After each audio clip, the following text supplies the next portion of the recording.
When the war broke out in Gaza, the world was once again speaking about the long-standing conflict in the Middle East. Many wondered if the Middle East is on the verge of war. The conflict amongst Middle Eastern nations goes back decades. But to cut the long story short, what were once clear blocs or alliances between the Arabs, Emiratis on the one hand and the Qataris, Turks and even Iran on the other hand, may be changing and for the better.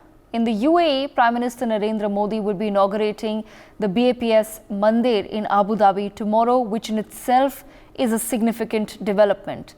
But hours before the inauguration, the World Governments Summit is set to take place, and the three guests of honor are India, Turkey and Qatar, an absolutely unusual trio of nations if developments in the past few years are to be kept in mind.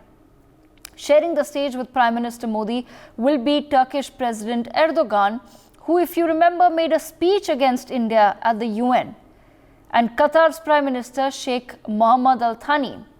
So when the Prime Minister of India decides to visit the UAE right before the Lok Sabha elections, there is much to think about and understand. The visit of the Prime Minister comes a day after a major diplomatic win and gesture by Qatar, which released our 8 Navy veterans who were earlier on the death sentence.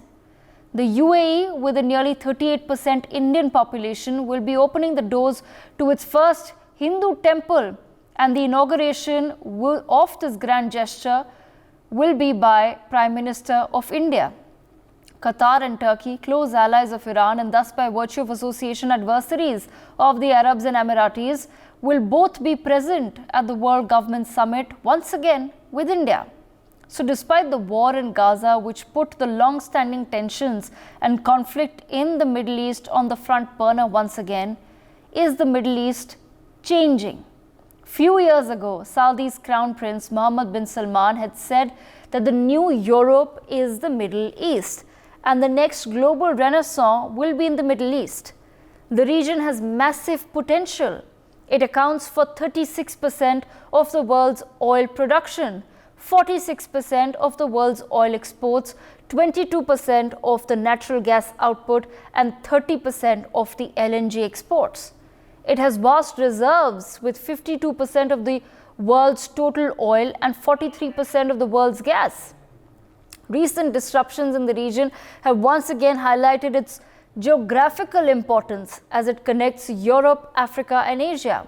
Nearly 30% of the world's shipping containers pass through the Suez Canal in Egypt, while 16% of the air cargo flies through Gulf airports. So where does the Middle East look as it hopes to usher in a new chapter in its growth, which is focused more on economics rather than radicalization and other such ideologies? Interestingly, Middle Eastern exports to China and India have climbed from 5% to 26% in the past 30 years, and the share of Europe and America has fallen to 16%. So if, despite the odds and the long history of conflict, Middle Eastern nations are finally looking east and hoping to establish strong bilateral ties, a highly divided Islamic world is then rolling out the red carpet for India. This brings us to the most crucial question of all. What is the role that India needs to play in a changing Middle East? For more such videos, subscribe to the NewsX YouTube channel, hit the bell icon.